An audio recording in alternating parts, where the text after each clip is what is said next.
प्यारे बच्चों, क्लास 11 के लिए हिंदी का सब्जेक्टिव लेकर के आ चुका हूं। तो आप लोग देख सकते हो प्यारे बच्चों, जैसा कि आपका फर्स्ट टर्म का एग्जाम अगस्त मंथ में चल रहा है क्लास 11 से, और हिंदी का पेपर हो रहा है जो कि 27 अगस्त के दिन होगा। तो अभी पीछे के वीडियो में आपको ऑब्जेक्टिव का आंसर की बता दिए थे, अभी लेकर के आए हैं सब्जेक्टिव का, और आपको इसका उत्तर बताएंगे प्रॉपर, और पीडीएफ के रूप में डाउनलोड कैसे करना है ये भी सिखाएंगे। तो आप लोग तैयार होना, चैनल को सब्सक्राइब जरूर करना, ज़्यादा से ज़्यादा शेयर करना। साइंस, आर्ट्स, कॉमर्स तीनों सब्जेक्ट के लिए सेम क्वेश्चन रहेगा, ठीक है। विषय कोड वगैरह भी देख सकते हो। 1 घंटा 30 मिनट का इसमें टाइम मिलता है, 50 मिनट का एग्जाम होगा। और आपसे एक रिक्वेस्ट रहेगा, आप लोग इस नंबर पर मैसेज करके व्हाट्सएप ग्रुप जरूर ज्वाइन कर लेना, 98 355 16 710 पर। आपको अपना नेम, जिला का name, class 11 arts, science, commerce जो भी होगा लेकर के भेजना है। चलिए बिना देरी करते हम लोग आगे बढ़ते हैं। ऑब्जेक्टिव प्रश्न का उत्तर अभी जस्ट मैंने बता दिया था, इसलिए सब्जेक्टिव की ओर हम लोग जल्दी से बढ़ जाते हैं। तो चलिए प्यारे बच्चों स्टार्ट करते हैं। देखिए सबसे पहले जो क्वेश्चन है, मैं पहले आपको क्वेश्चन दिखाता हूँ, फिर उसका उत्तर भी बताऊंगा। खंड ब में देखिए, इसमें एक विषय पर आपको जो है ना आंसर लिखना होगा। किसी एक विषय पर 5 नंबर के लिए होगा, देख सकते हो यहाँ पर लिखा हुआ भी है 5 नंबर के लिए होगा। जैसे कि वर्षा ऋतु है, मेरा प्रिय नेता, या फिर दहेज प्रथा, या फिर स्वास्थ्य और मूल्य धन। तो देखो मैं यहाँ पर जो आंसर लिखा हूँ ना वर्षा ऋतु पर, प्रॉपर उत्तर बताऊंगा, टेंशन मत लो। आपको मैं पहले क्वेश्चन पूरा दिखाता हूँ, फिर उत्तर प्रॉपर बताऊंगा। आगे बढ़ोगे तो यहाँ पर देखना 2 नंबर क्वेश्चन स्टार्ट होता है। 2 नंबर क्वेश्चन में बोला कि किन्हीं 4 प्रश्नों का जवाब देना है। ये 8 नंबर के लिए 2 नंबर वाला एक क्वेश्चन है। तो यहाँ पर देखो पहला क्वेश्चन है, पूस की रात शीर्षक कहानी में मुन्नी की नज़र में खेती और मजदूरी में क्या अंतर है। 2 नंबर की पूस की रात शीर्षक कहानी में जवड़ा एक प्रमुख पात्र, कहानी उसका क्या महत्व है। 3 नंबर की पूस की रात शीर्षक कहानी में पुत्री और सहना को कैसे पैसे क्यों नहीं देना चाहती है। क्वेश्चन नंबर 4 है कि खेत की दशा देखने के बाद मुन्नी की उदासी और हल्कू की प्रसन्नता का क्या कारण है। पूस की रात शीर्षक कहानी के आधार पर लिखे। आगे बढ़ते हैं यहाँ पर 5 नंबर क्वेश्चन की ओर। पाठ्य पुस्तक में आए विद्यापति के पद के अनुसार राधा की साड़ी मलिन क्यों हो गई है। ऐसी स्थिति कैसे उत्पन्न हुई। 6 नंबर क्वेश्चन है, विद्यापति विरही नायिका से क्या कहते हैं।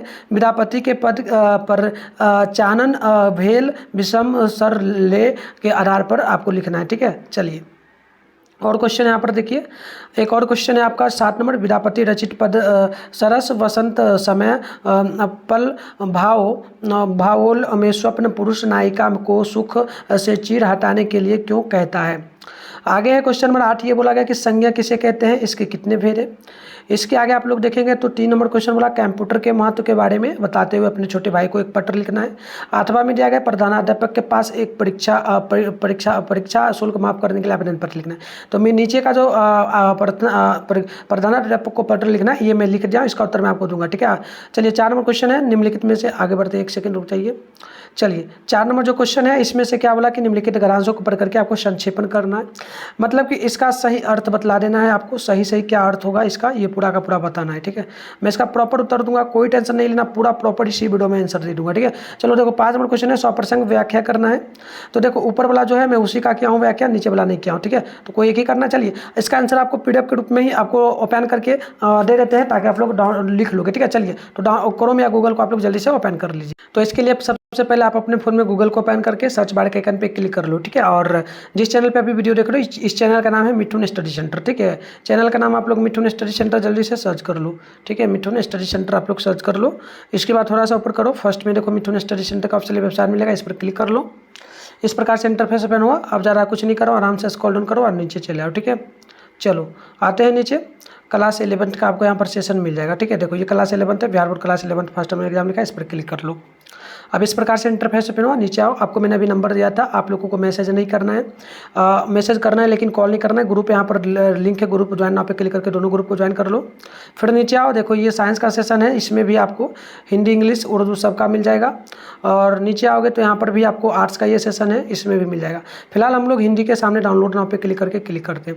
देखो अभी नीचे आओगे तो आपको एकदम आंसर नहीं मिलेगा। देखो नीचे आ रहे तो आंसर नहीं मिलेगा, वो सब्जेक्ट का नहीं मिल रहा है ना। कैसे मिलेगा, ज़्यादा कुछ नहीं करो, बस पेज को रिफ्रेश कर दो, ऊपर की ओर खींच दो, ऊपर से नीचे की ओर पेज को खींच दो। देखो कैसे खींचना है, ऐसे करना है।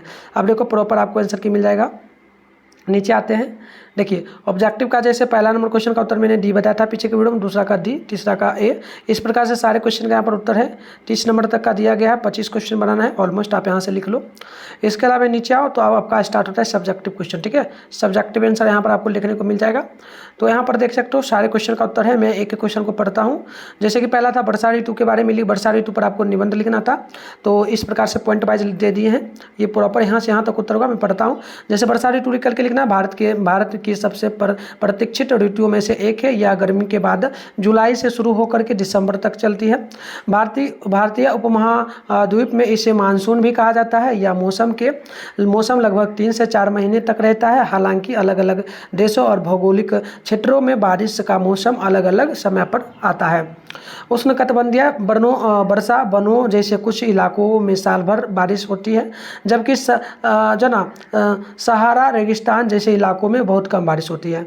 इसके बाद लिखना है भारत में मानसून ऋतु की वजह एक निम्न दबाव प्रणाली है जो दक्षिण पश्चिम से नमी वाली हवाओं को अपनी ओर खींचती है। इस मौसम में दक्षिण पश्चिम से मानसून हवाएं चलती हैं जो पश्चिमी तट से पूर्वोत्तर राज्य में ज़्यादा बारिश चलती है। फिर ये हवाएं धीरे धीरे पूरे देश में फैलती है। तो आप लोग पीडीएफ को जो है ना जैसे डाउनलोड करने बताओ, ऐसे ओपन करके जल्दी से आकर के यहाँ से लिखो। तब तक मैं बताता हूँ, जिन बच्चों को नहीं समझ में आता है उन लोगों के लिए मैं बता रहा हूँ, नहीं तो मैं छोड़ देता ऐसे बता करके, ठीक है। तो आप लोग यहाँ आकर के ओपन करके लिखो, ठीक है। चलिए यहाँ पर और लिखना है पहला में, वर्षा ऋतु के दौरान स्थानीय जल मृतों में पानी भर जाने से की वजह से पानी पीएच स्तर संतुलित हो जाती है। बारिश के मौसम में घुली हुई सामग्री की मात्रा कम होने की वजह से पानी भी नरम हो जाती है। इस दौरान कटाव भी बढ़ जाता है।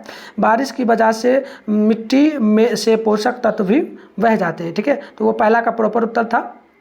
देखो 2 नंबर जो क्वेश्चन था ना, इसमें 4 क्वेश्चन बनाना था, 2 नंबर वाला था 8 नंबर के लिए। तो देखो यहाँ पर मैं सबका उत्तर दे रहा हूँ, पहला नंबर का दिया हूँ, दूसरा में पहला नंबर का उत्तर। तो यहाँ पर देखो उत्तर जो होगा, मुन्नी कथानायक हल्कू की पत्नी है। ये उसकी नज़र में खेती और मजदूरी में सब बड़ा अंतर है। वह जानती थी कि खेत का मालिक अपने खेत में जो कृषि कार्य करता है वह खेती है, जबकि बिना खेत बधार का आदमी जहाँ तहाँ काम करता है वह मजदूरी है। आगे 2 नंबर क्वेश्चन का उत्तर हो जाएगा, ये हो जाएगा कि पूस की रात प्रेमचंद लिखित कहानी में जबड़ा एक प्रमुख पात्र है जो केंद्रीय संघर्ष के उत्प्रेरक के रूप में कार्य करता है। साधारण होने के बावजूद जबड़ा के पास एक रहस्यमय शक्ति होती है जो कोई भी पूर्णिमा की रात में उससे संपर्क करता है, वह भोर तक गहरी नींद में सो जाता है। आगे क्वेश्चन नंबर 3 का उत्तर आप इसका देख लीजिए। हल्कू कंबल के पैसे सहना को देने के लिए तैयार हो जाता है क्योंकि उसे पता था कि सहना बिना पैसे लिए मानेगा नहीं। पैसे नहीं देने पर बवाल मचा देगा, तो वह क्यों अपनी इज्जत गवाए। उसके बाद देखिए, उसके बाद हो जाएगा कि हल्कू पूस की रात कहानी का मुख्य पात्र है। इस कहानी के लेखक जो है ना प्रेमचंद जी हैं। 1 सेकंड प्यारा बच्चों, ये क्वेश्चन है आपका यहाँ से यहाँ तक क्वेश्चन है, ठीक है। यहाँ से आपका उत्तर हो जाता है स्टार्ट, ये उत्तर होगा, मात्र इतना ही लिखना है, ठीक है। ये मिस्टेक्स होगा, मैं इसको हटा दूंगा। चलिए क्वेश्चन नंबर 4 का उत्तर आप लोग देख लीजिए। उत्तर हो जाएगा कि हल्कू अपने खेत को नील गायों से बचाने के लिए रात भर पहरेदारी करता है, लेकिन पूस की रात खेतों को नहीं बचा पाता। अगले दिन सुबह मुन्नी खेत पर पहुंच जाती है। उसके चेहरे पर उदासी थी, लेकिन हल्कू खुश था। तो इस प्रकार से उत्तर हो गया। ये 2 नंबर वाला समाप्त है। 3 नंबर वाला जो क्वेश्चन था, 2 क्वेश्चन था, 8वां वाला का मैं उत्तर दिया हूँ, देख लीजिए। 8वां वाला में जो प्रधानाध्यापक के पास आपको जो ना फीस माफ करने के लिए पत्र लिखना था, तो लिखना है सेवा में प्रधानाध्यापक महोदय, आपके विद्यालय का जो भी नाम है लिख देना है और ये लिख देना है। जैसे कि देवघर यहाँ लिखा गया है ना, आपको अपना जिला का नाम लिखना है, स्कूल का पूरा नाम, यहाँ जिला का नाम लिख देना है। उसके बाद ये सेम लिखना है विषय परीक्षा शुल्क माफ करने के लिए प्रार्थना पत्र, ये सेम लिखना है। ये महोदय भी लिखना है। सविनय निवेदन है कि मैं आपके विद्यालय की छठी, यहाँ पर छठी की जगह आपको 11वीं लिख देना है। 11वीं कक्षा की छात्रा या फिर छात्र जो भी है लिख देना। मेरा नाम, आपका जो यहाँ पर नाम होगा वो नाम लिख देना है, ठीक है। उसके बाद लिखना है परीक्षा शुल्क लिख देना है, जैसे कि मेरा नाम है मिथुन कुमार, मेरा नाम है मिथुन कुमार, ये लिख देना। आपका जो भी नाम हो आप जो है ना लिख देना मेरा डैश डैश जो भी नाम हो, ठीक है। परीक्षा शुल्क जमा नहीं हुआ है क्योंकि मेरे पिताजी की आर्थिक स्थिति ठीक नहीं है, जिसके कारण हमारे परिवार का पालन पोषण भी ठीक से नहीं हो रही है, इसी कारण मेरी परीक्षा शुल्क में रुकावट है। आगे आपको लिखना है, अतः आपसे नम्र निवेदन है कि आप मेरी परीक्षा शुल्क माफ़ कर दें, जिसके लिए मैं सदा आपकी आभारी रहूंगी या फिर आभारी बना रहूँगा। यहाँ पर लिखना है आपका आज्ञाकारी छात्र या फिर छात्रा। आप अगर बॉय हो तो आपको छात्र लिखना है, ठीक है। तो लिख देना है आपका यहाँ पर अपना नेम, कक्षा का नेम 11वीं लिख देना है, क्रमांक जो भी हो, दिनांक जैसे कि आप 27 अगस्त को एग्जाम दोगे तो 27 अगस्त लिख देना है। लास्ट में ये धन्यवाद आपको लिख देना है, ठीक है। बस इतना लिख देना है, ये हो गया कंप्लीट। आगे बढ़ते हैं। आगे क्वेश्चन में यहाँ पर 4 का उत्तर दिया गया, संक्षेपण इसका भी करना था, ठीक है। इसका भी अर्थ सही से बताना था तो अर्थ हो जाएगा।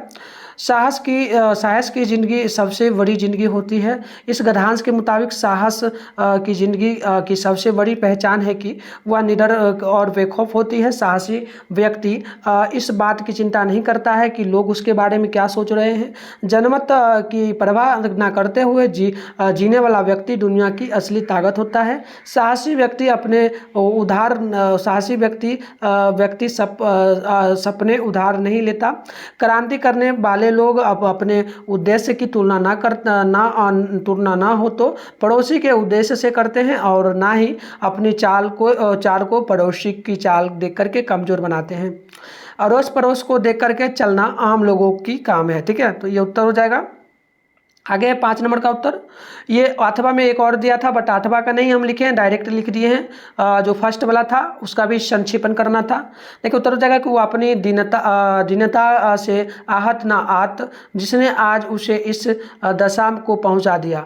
नहीं इस अनोखी मैत्री जैसी कोई आत्मा ने सब द्वार खोल दिए थे और उनका एक एक अणु प्रकाश से चमक रहा था। सहसा जवड़ा ने किसी जानवर की आहत पाई। इस विशेष आत्मीयता ने उसे एक नई स्फूर्ति पैदा कर दी, जो हवा के ठंडे झोंकों को जो ना तुच्छ समझती थी। तो इस प्रकार से उत्तर है, आप यहाँ से आकर के डाउनलोड कर लो। और इसके अलावा अगर आपका जो है इंग्लिश का भी एग्जाम है तो यहाँ से आकर के सामने डाउनलोड नाउ लिखा है, इस पर क्लिक करके पेज को रिफ्रेश कर लेना, और रिफ्रेश करके आपको नीचे आना है। तो यहाँ पर देखना ऑब्जेक्टिव सब्जेक्टिव सबका, ऑब्जेक्टिव का भी उत्तर ऊपर है, सब्जेक्टिव का भी यहाँ पर है, आकर के डाउनलोड कर लो। मिलता है नेक्स्ट वीडियो में, तब तक के लिए आप तमाम साथियों को जय हिंद, में बाय।